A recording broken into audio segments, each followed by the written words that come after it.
드디어 오늘 밤입니다. 우리 대표팀이 조별리그 마지막 경기를 남겨놓고 있는데 12번째 선수가 돼서 힘을 모을 우리 국민들 역시 지금 경기 시작을 초조하게 기다리고 계실 것 같습니다.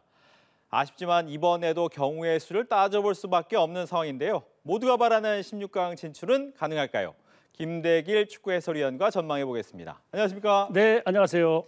일단 오늘 마지막 경기에서 조별리그 마지막 경기에서 네. 이겨야죠. 이겨야죠. 이기고 나서 또 변수가 있죠. 그렇습니다. 오늘 우리가 포르투갈을 이겨야지만 이 경우의 수를 좀 따져볼 수가 있거든요. 비기거나 패한다면 네. 경우의 수가 사라지게 되는데 아마 우리 선수들이 오늘 경기 잘하지 않을까 싶습니다. 예. 즉 우리가 포르투갈을 이기는 게 우선이고, 그렇죠. 하지만 가나하고 우루과이 결과도 또 봐야 됩니다. 그렇습니다. 일단 가나가 이기게 된다면 승점 6점이 되기 때문에요. 다른 경기 경우 수가 발생되지 않고요. 그렇군요.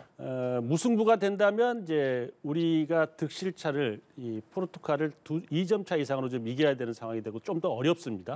그래서 우루과이가 1대0, 2대0 그 차이를 이긴다면 우리가 포르투갈이 1대0으로 이긴다면 네. 우리가 16강 진출할 수 있는 그런 경우의 수가 있습니다. 예. 우리가 이기고 우루과이가 가나를 1대0 정도로 2대0 뭐 이런 정도 이기면 됩니다. 이게 가장 좋은 수다.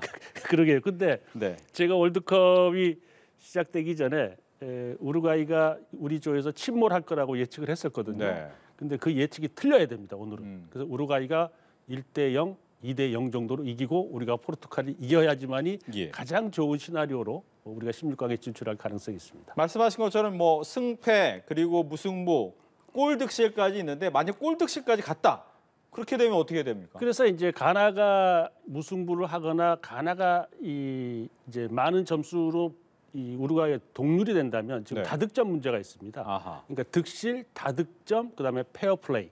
그것도 같으면 이제 추첨까지 가는데 그런 경우는 없고요. 네. 이제 예전에 지난 러시아 월드컵에서 일본이 세네갈과에서 페어플레이까지 점수까지 따져서 결국은 일본이 올라간 적이 있었거든요. 예. 근데 그런 기록은 대체적으로 나오기가 쉽지 않은데 혹시 모릅니다. 오늘 우리 경기에서 우루과이가 이겨서 만약에 또는 이 가나와 우루과이가 비겨서 가나와 우리가 득실이 같아가지고 또 혹시 뭐 이 다득점 그다음에 페어플레이 점수 여기까지 갈 수도 있는데 아마 거기까지는 가지 않겠나 하는 생각이 듭니다. 예. 아마 우리는 이제 굉장히 절박하게 절박하죠. 포르투갈한테 이겨야겠다라고 생각하는데 포르투갈은 이미 2승이기 때문에. 그렇죠. 근데 마음 편하게 우리랑 경기를 할까요? 아니면 더 열심히 하는 거 아닐까라는 생각도 들고. 근데 이제 축구가 이런 경우가 있어요. 지금 이제 포르투갈 산투스 감독 입장에서 조금 혼선이 있을 수 있습니다. 그것은 뭐냐면 이제 부상 선수가 수비 라인 쪽에 이 멘데스 선수나 페레이라 선수가 지금 중앙과 좌측이 지금 부상으로 빠져 있거든요. 근데 또 4명의 선수가 경고에 시달리고 있거든요. 네. 그러니까 이게 경고 누적이 되면 16강전에 뛸 수가 없게 되는 상황이 됐어요. 근데 이 산투스 감독 입장에서는 오늘 반드시 자기들이 1위를 해야 되는데 이 예. 경고 누적되어 있는 선수를 넣을까 말까 이 고민이에요. 만약 이게 잘못돼서 혹시 가나가 우루과이를 이겨버리게 돼서 1위 자리를 뺏기게 되면 예. 포르투갈은 16강전에서 지금 G조에 거의 1위가 확실시됩니다. 브라질을 만나야 되는 상황이 되거든요. 근데 이제 1위를 하게 되면 저쪽으로 넘어가서 지금 스위스가 아마 2위가 유력해지는데 브라질보다는 스위스를 만나는 게 16강전에서 낫겠죠. 그렇죠. 그래서 이 산투스 감독 입장에서 조금 혼선이 있지 않을까 싶습니다. 예.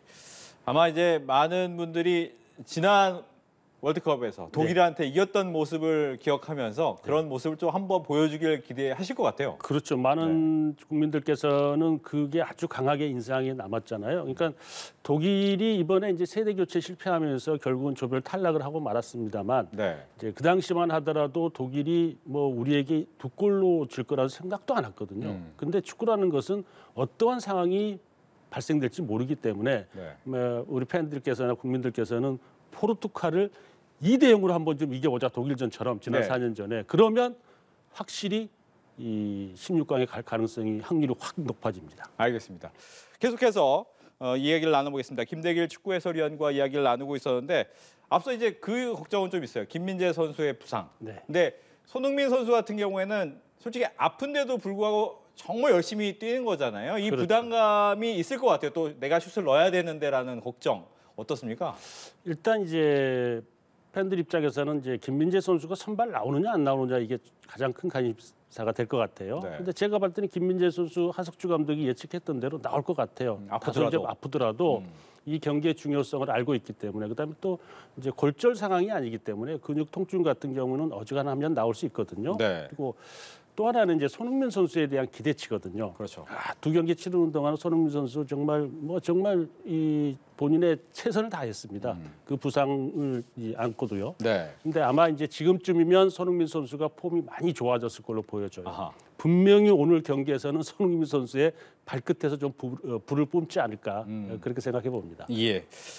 근데 이제 우리나라가 좀 이제 부담감이 생긴 게 네. 어제 일본의 경기가 부담을 줄 것 같아요. 네. 어떻게 보셨어요? 근데 뭐 부담보다는 네. 아시아 축구의 선의의 경쟁자인 일본이 저런 결과물을 얻었으니까 네. 우리도 할 수 있다.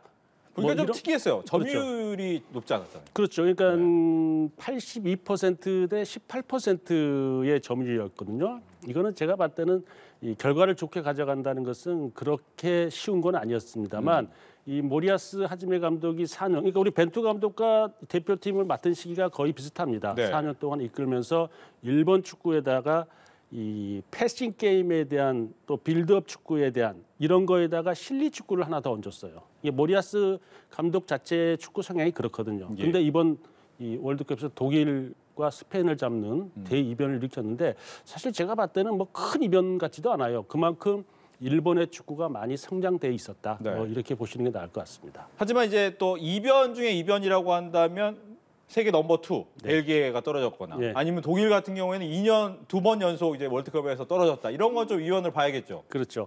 근데 이제 벨기에 같은 경우에는 제가 황금 세대의 마지막 망신이다. 아하. 제가 그렇게 예측을 했었거든요. 네. 그것은 왜 그러냐면 너무나 긴 시간 벨기에 대표팀을 차지했던 선수들이 너무 많았어요. 노쇠화됐습니다. 이게 노쇠화된다는 그 자체는 팀 에너지가 많이 떨어지는데 감독으로서는 그 선택을 잘해야 되거든요. 예. 판단을 딱 해야 되는데 그러지 못했고 또 이 모로코의 돌풍이 그 조에서 있었지 않았습니까? 그렇죠. 그러니까 원래는 벨기에가 1위, 그다음에 크로아티아가 2위 뭐 이렇게 수순을 봤는데 모로코가 감독을 교체를 했죠. 그러니까 이 할리오시치 감독이 16강을 올려놨는데 네. 레그라기 감독으로 교체를 해서 왜 그 교체 카드가 적중했었냐면요.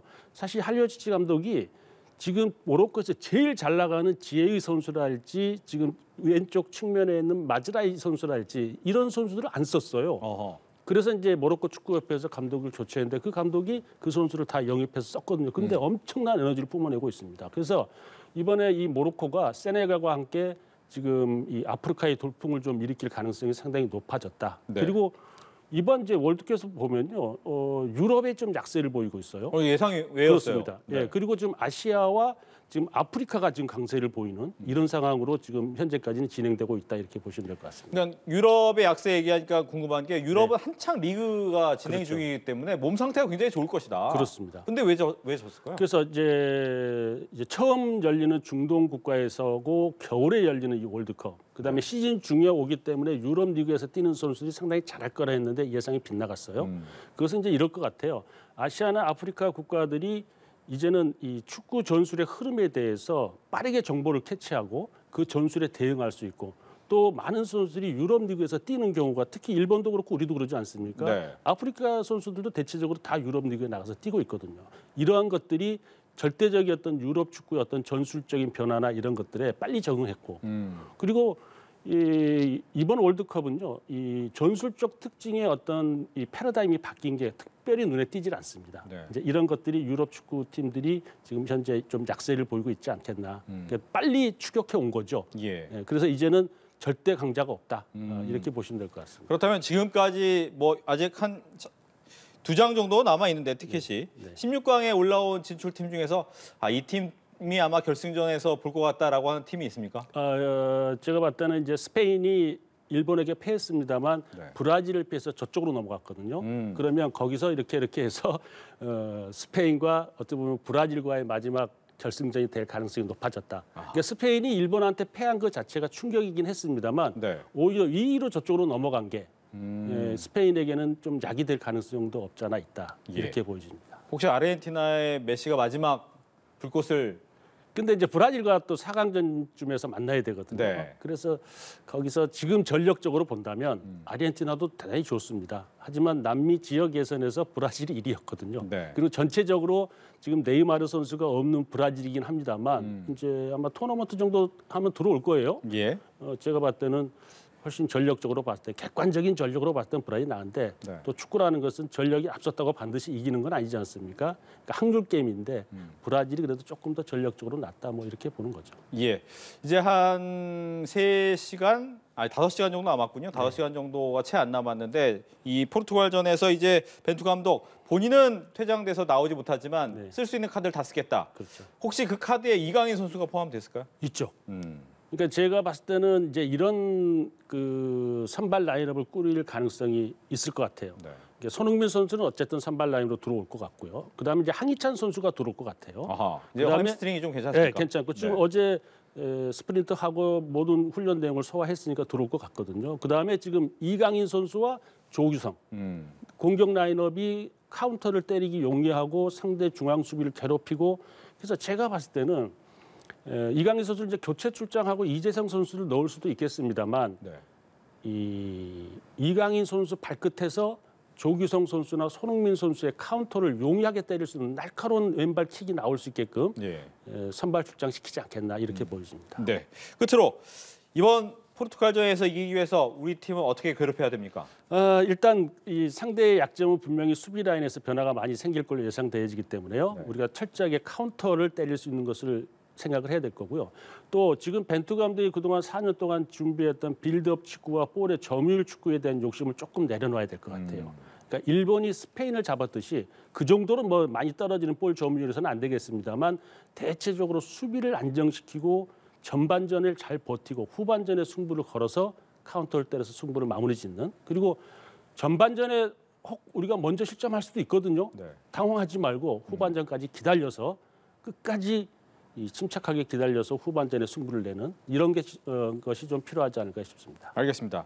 오늘 우리가 잘 싸워서 네. 16강 이후에 다시 한번 또 이 자리에서 대담을 했으면 좋겠습니다. 그렇습니다. 지금까지 김대길 축구 해설위원과 이야기 나눠봤습니다. 오늘 얘기 잘 들었습니다. 네, 감사합니다.